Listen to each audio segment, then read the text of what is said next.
Bom dia, pessoal. No exercício de hoje a gente vai fazer um problema aqui sobre três reservatórios, tá? Então o exercício já fala para a gente que esse reservatório intermediário aqui 2, né, que é o mais elevado, ele fornece uma vazão constante de 50 litros por segundo, né, que é regulada aqui por essa válvula aqui, que insere uma perda de carga localizada de 1,20 m, tá? Então a gente já sabe que a vazão que sai aqui desse reservatório mais elevado, né, é de 50 litros por segundo, tá? E a gente tem que determinar a vazão nesses outros dois trechos aqui, né? E também o diâmetro nesse trecho AB, que ele não é dado, tá?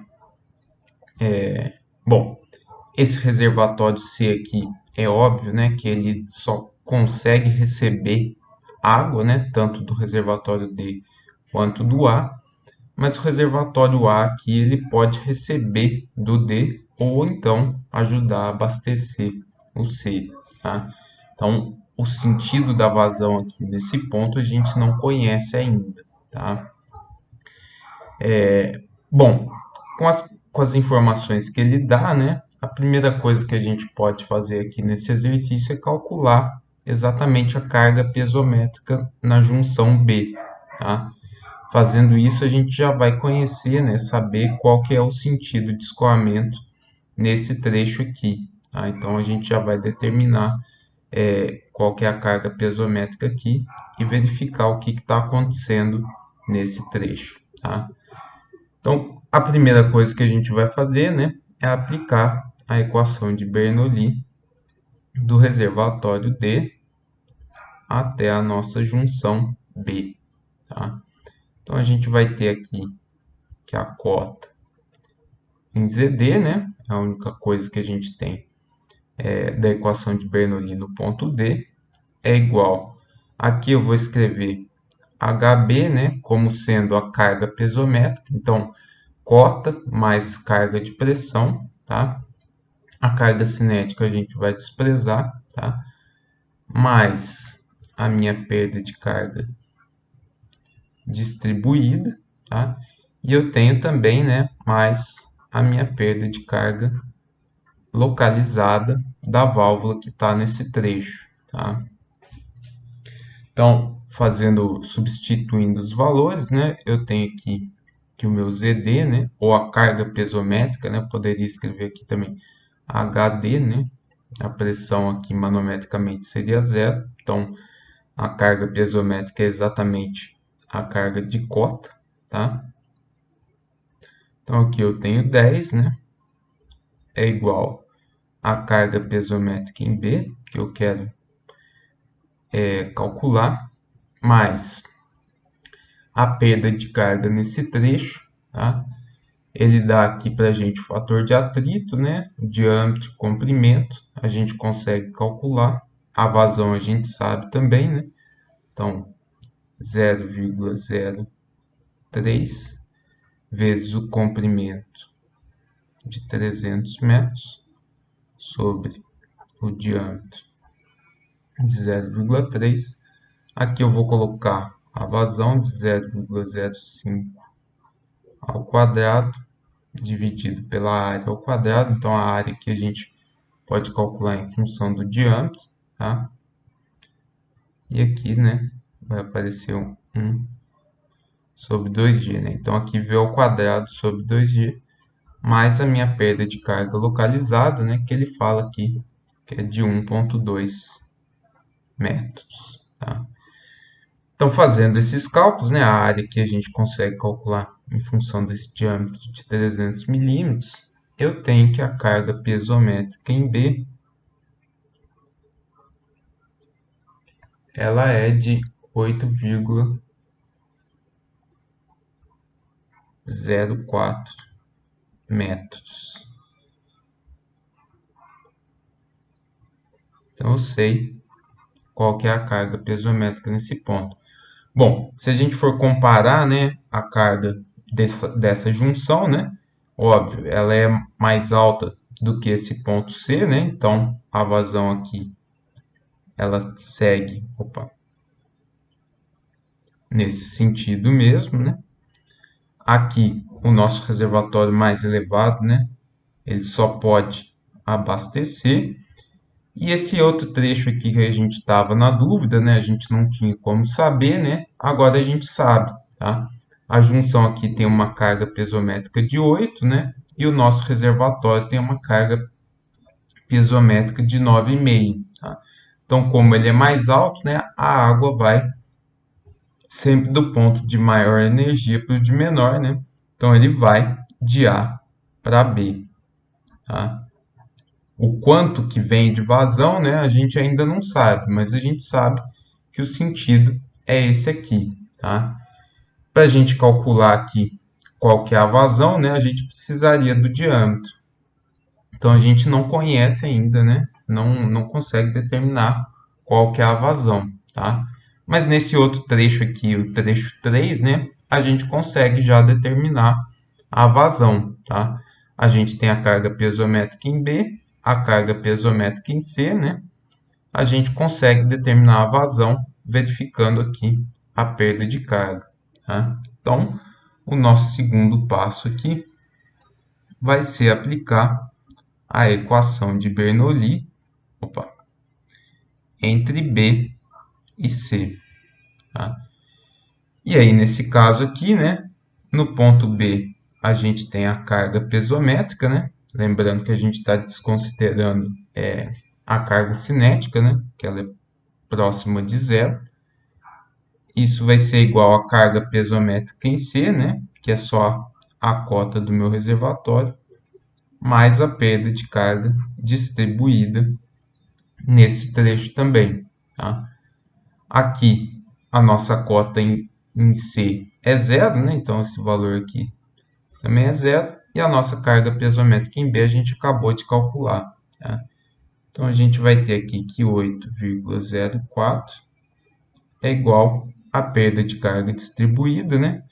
E aí, aqui as características do nosso trecho aí entre B e C. 0,015 vezes o comprimento de 1.000 metros, diâmetro de 0,3. Aqui também eu já vou colocar em termos da vazão 3, né? Ao quadrado sobre a área ao quadrado. Então, aqui calcular a área em função desse diâmetro. E aqui também vai aparecer o 2G, né? Então, fazendo esses cálculos, a gente tem agora que a vazão nesse último trecho aí, ela é de 12,5 litros por segundo.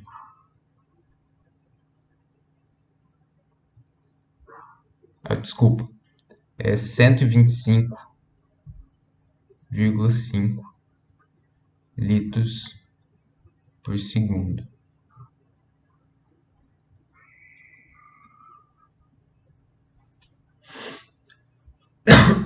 Bom,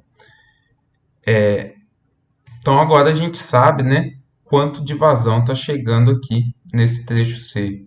Bom, se a gente analisar aqui a junção, né, e considerar a conservação de massa, a gente consegue determinar o quanto está vindo desse trecho 1, tá? Então, eu sei que do meu reservatório C eu tenho 50 litros por segundo, e eu tenho que aqui saindo, né? Desculpa, aqui é do meu reservatório D, né? E eu tenho aqui que saindo para o meu reservatório C, eu tenho 125,5 litros por segundo. Então, para eu ter um balanço de massa aqui, né? A minha vazão Q1 tem que ser o complemento aqui, né, desse 125. Então, se está saindo 125, chegando 50 por aqui, né, o restante tem que chegar pelo meu reservatório A, tá? Então, eu consigo calcular Q1, né, como sendo 125,5 menos os 50, né? Ou seja, Q1 é 75,5 litros por segundo. Então agora eu já sei, né, qual que é a vazão que passa por esse trecho, tá? Da mesma forma, né, agora a gente conhecendo a vazão, a gente pode aplicar a equação de Bernoulli entre o ponto A e o ponto B, né, para verificar qual que é o diâmetro que é capaz de transportar essa vazão, né, mantendo a carga pesométrica de 8,04 metros no ponto B. Tá? Então, o último passo aqui do nosso exercício, né, a gente vai aplicar a equação de Bernoulli entre o ponto A e o ponto B, né?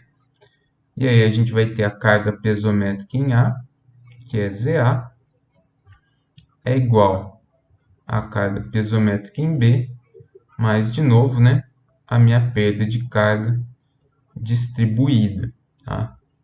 A carga pesométrica que ou a cota em A é de 9,5, né? A carga pesométrica em B a gente calculou que é de 8,04 e a perda de carga, né? Aqui o fator de atrito 0,031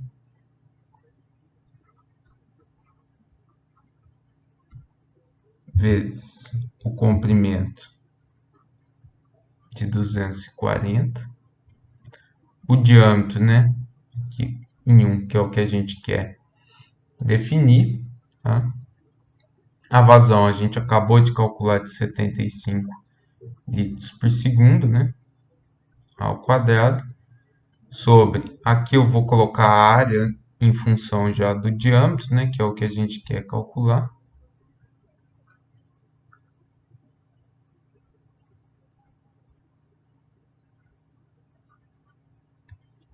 E aqui, sobre 2G, tá? Então, aqui o diâmetro ao quadrado, aqui elevado ao quadrado, né? Vai aparecer um diâmetro à quinta aqui, né? Que é a nossa única incógnita da equação, tá? Então, resolvendo essa equação aí para o diâmetro, né? A gente tem que o diâmetro do primeiro trecho precisa ser de 300 milímetros, tá? Então, agora a gente definiu, né, qual que é o diâmetro necessário para o primeiro trecho, né? E já definiu aqui também as vazões em cada um dos trechos, tá? Então, o importante aqui quando a gente tem um sistema, né, ramificado com vários reservatórios, né, é sempre definir aqui a carga pesométrica na junção, né, que aí a gente tem um entendimento melhor de como que está a distribuição de vazões em todos os trechos, né, e aí a gente consegue dar prosseguimento na resolução do exercício.